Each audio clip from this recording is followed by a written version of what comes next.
Hello students, तो आज हम आपको पढ़ाने वाले हैं जर्नल एंट्रीज। आपके स्क्रीन पे क्वेश्चन दिख रहा होगा। इस क्वेश्चन को हम आपको पढ़कर समझाएंगे, साथ में किस प्रकार से जर्नल एंट्री किया जाता है आज आपको बताया जाएगा इस वीडियो के माध्यम से। तो आप वीडियो के अंत तक बने रहें। चलिए फटाफट समय को बिना व्यतीत किए हुए हम आपको क्वेश्चन पढ़कर समझाते हैं। क्वेश्चन में लिखा है, Lal and Pal were partners in a firm sharing profit in the ratio of 3:7। मतलब कि लाल और पाल एक फर्म में पार्टनर्स हैं और प्रॉफिट और लॉस को 3:2 के अनुपात में बांटते हैं। On 1 April 2022 their firm was dissolved. 1 अप्रैल 2022 को फर्म डिसॉल्व हो जाता है। मतलब ये कि फर्म का विघटन हो जाता है। आफ्टर ट्रांसफरिंग एसेट्स, उसके बाद एसेट्स को ट्रांसफर किया जाता है। अदर देन कैश, मतलब कैश को छोड़कर। एंड मतलब और outsider liabilities to realisation account.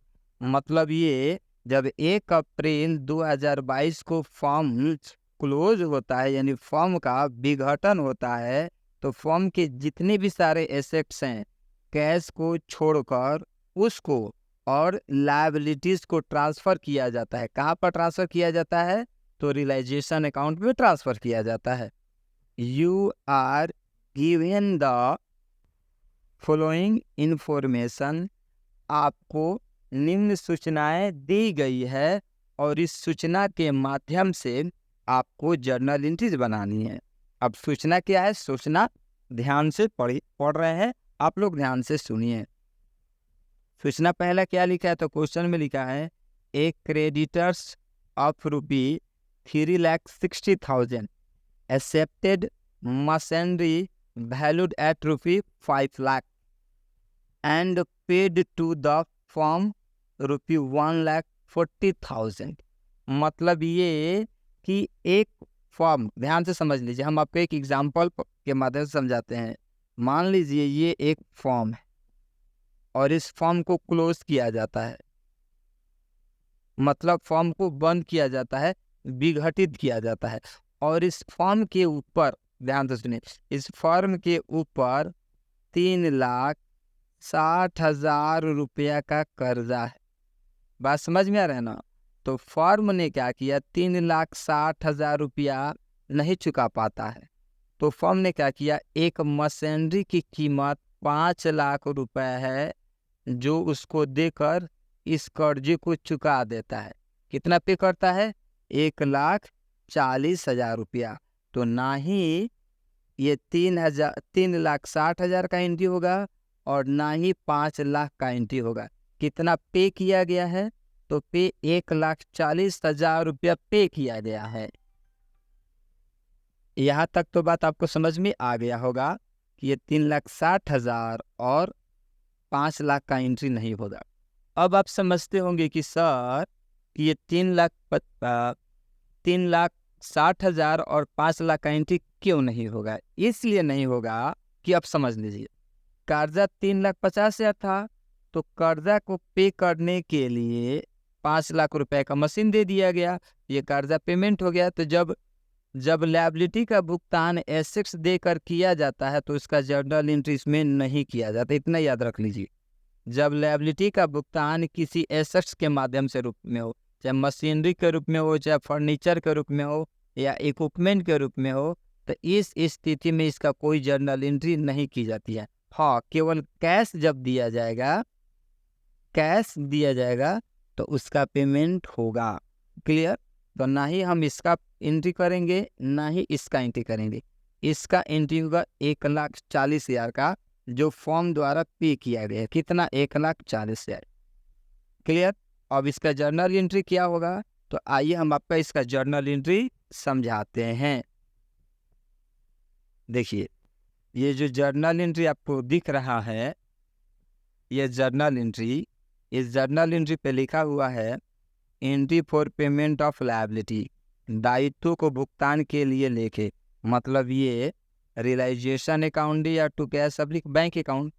Form form जो है यहाँ पर जो है 3,60,000 रुपये का कर्जा था, जिसमें से 5 लाख रुपया दिया गया। 5 लाख कैश नहीं दिया गया, 5 लाख का मशीनरी दिया गया था।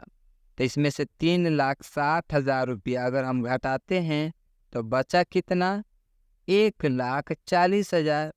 जो 1,40,000 रुपया किसको मिला, 1,40,000 रुपया फॉर्म को मिला है। किसको मिला है, फॉर्म को मिला है। तो जब फॉर्म को मिला है तो ये फॉर्म के मिलेगा तो फॉर्म के पास कैश आएगा, यानी ये जर्नल एंट्री पलट जाएगा। यानी आपका जर्नल एंट्री हो जाएगा कैश चाहे बैंक अकाउंट यार टू रियलाइजेशन अकाउंट। क्या होगा, कैश अकाउंट, कैश या बैंक अकाउंट या टू रियलाइजेशन अकाउंट। ये जो जर्नल एंट्री नंबर 6 है, ये है दायित्व का भुगतान करने के लिए। लेकिन तो दायित्व का तो भुगतान हुआ, लेकिन उसके साथ साथ मिला कितना था, उसमें से 1,40,000 रुपये मिला है।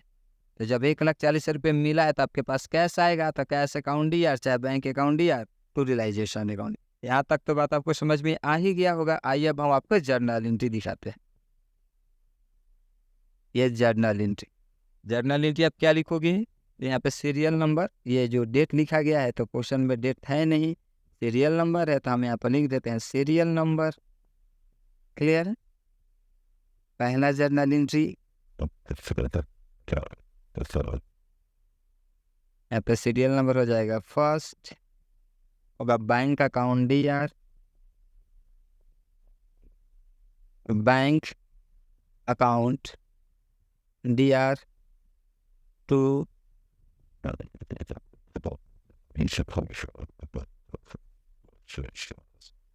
Realisation account. नरेशन आप लिखिएगा bank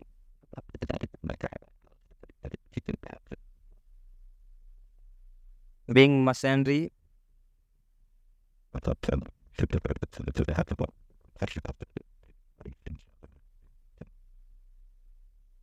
being machinery accepted by creditors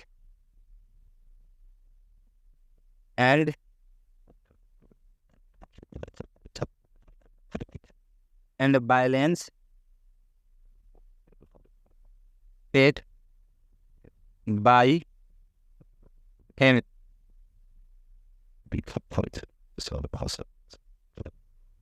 कितना पेड हुआ है, तो पेड 1,40,000 हुआ है। तो यहाँ पर हम लोग लिख देंगे 1,40,000 रुपया डेबिट और 1,40,000 रुपया क्रेडिट। अब हम सीरियल नंबर 2 करेंगे। तो सीरियल नंबर 2 करने के लिए आपको फिर क्वेश्चन की तरफ जाना होगा। तो चलिए फिर हम लोग क्वेश्चन की तरफ बढ़ते हैं। देखिए 2 में क्या लिखा है, 2 में लिखा है a second creditors for 50,000 accepted stock at ₹45,000 in full settlement of his claim। मतलब ये कि 50,000 रुपया कर्ज था, जिसमें से 45,000 रुपया का स्टॉक ले लिया गया है। लेने के बाद से उसको बोल दिया गया है इन फुल सेटलमेंट। तो अभी बताया गया था कि जब कर्ज होता है उस कर्ज की पेमेंट एसेट्स के माध्यम से की जाती है, और यहाँ पर लिख दिया गया इन फुल सेटलमेंट, तो उसका नो एंट्री होता है। कौन सा एंट्री होगा, नो एंट्री। तो इसका एंट्री नहीं होगा। बात समझ में आ गया। तो अब हम इसके जगह पे हम लोग लिख देंगे सीरियल नंबर 2 में नो एंट्री। यहाँ पर लिख देंगे नो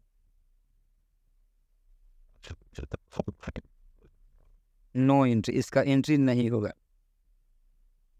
अब नेक्स्ट आगे बढ़ते हैं हम लोग। सीरियल नंबर 3 पर ध्यान दीजिए। सीरियल 3 में लिखा है a third creditors amounting to ₹90,000 accepted ₹45,000 in cash.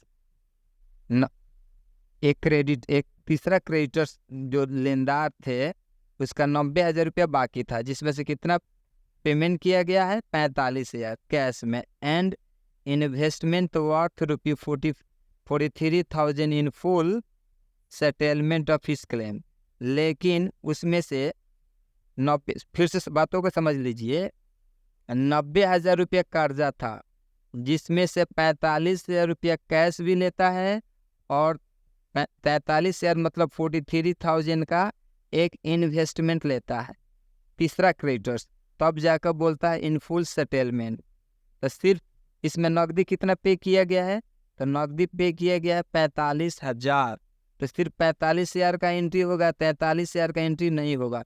क्यों नहीं होगा? क्योंकि ये एसेट्स को दिया गया है। तो अभी आपको बार बार बताया जा रहा है कि जब क्रेडिटर्स को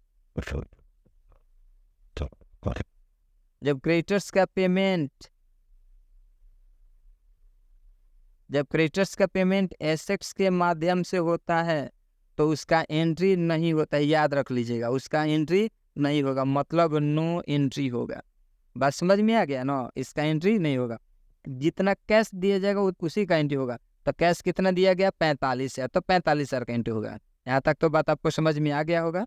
इसको इरेज कर देते हैं ताकि आपको अच्छे से समझ में आ जाए। सिर्फ ये 45,000 का हम लोग एंट्री करेंगे, तब हम लोग फिर एंट्री करेंगे।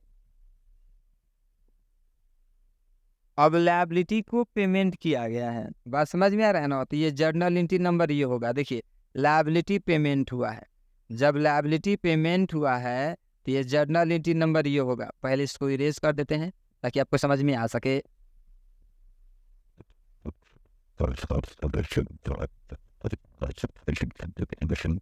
आपका कितना लायबिलिटी था? आपका कितना लायबिलिटी था? यहाँ पे लिखा हुआ है दायित्व के भुगतान करने के लिए लेके entry for payment of liabilities. तो जर्नल एंट्री क्या लिखा गया है? रियलाइजेशन अकाउंट, या तो आप कैश अकाउंट लिख सकते हो या तो आप bank account. Being payment of liability, यही जर्नल एंट्री होगा। यदि आप जर्नल एंट्री का वीडियो नहीं देखे हैं तो लिंक डिस्क्रिप्शन में दिया गया है, आप वहां से जाकर देख सकते हैं। यही जर्नल एंट्री होगा, रियलाइजेशन अकाउंट दिया टू बैंक अकाउंट चाहे कैश अकाउंट। अब हम क्वेश्चन की तरफ बढ़ते हैं। दूसरा जर्नल एंट्री सीरियल नंबर 3 लिखेंगे। जर्नल एंट्री आपका हो जाएगा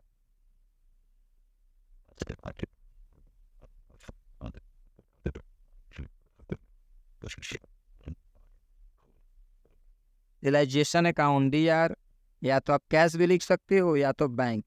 केवल बैंक ही हम लिख देते हैं to bank account. Narration same वही नरेशन लिखेंगे। Being cash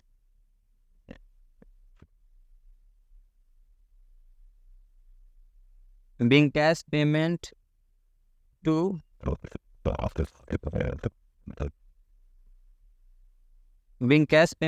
creditors. Being cash payment to creditors, यानी क्रेडिटर्स को हमने कैश पेमेंट भी किया। एंड लिख देते हैं and given to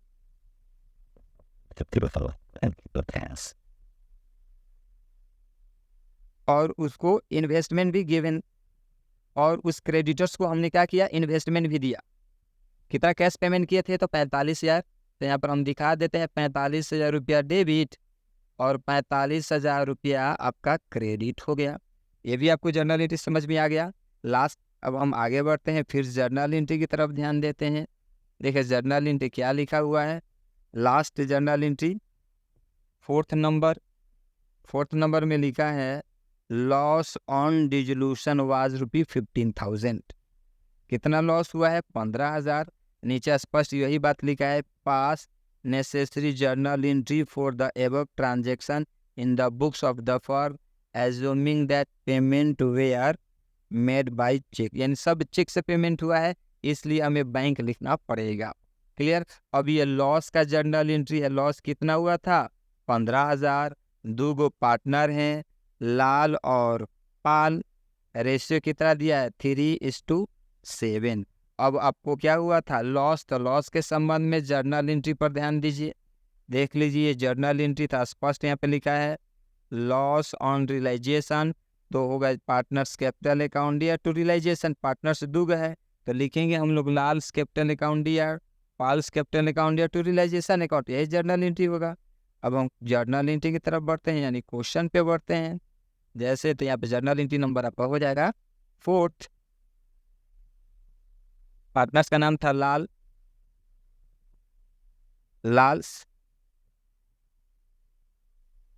Lals capital account DR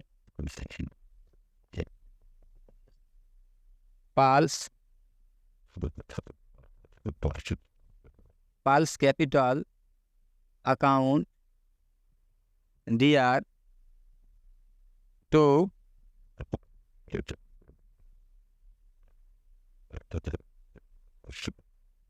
realisation account.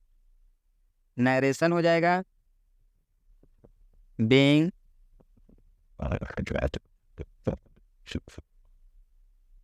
lost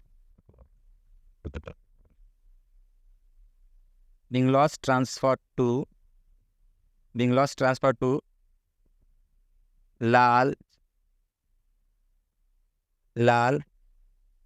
and Pal capital account in 3:7 ratio. इस रेशियो में किया गया है। अब हम बांटेंगे तो कितना आएगा? बांटेंगे तो पहला का आएगा आपका 4,500 रुपया, दूसरा का आएगा 10,500 रुपया। अब चला के बांट लीजिएगा, दोनों को जोड़ेंगे तो हो जाएगा 15,000। क्लियर? यहाँ तक तो बात आपको समझ में आ गया होगा। ये आई होप, आशा करते हैं ये वीडियो आपको अच्छा ज़रूर लगा होगा। यदि वीडियो आपको अच्छा लगता है तो वीडियो को लाइक करें, जितना से ज़्यादा हो सके आप शेयर करें। तब तक के लिए हम आपसे अलविदा लेते हैं। दैट्स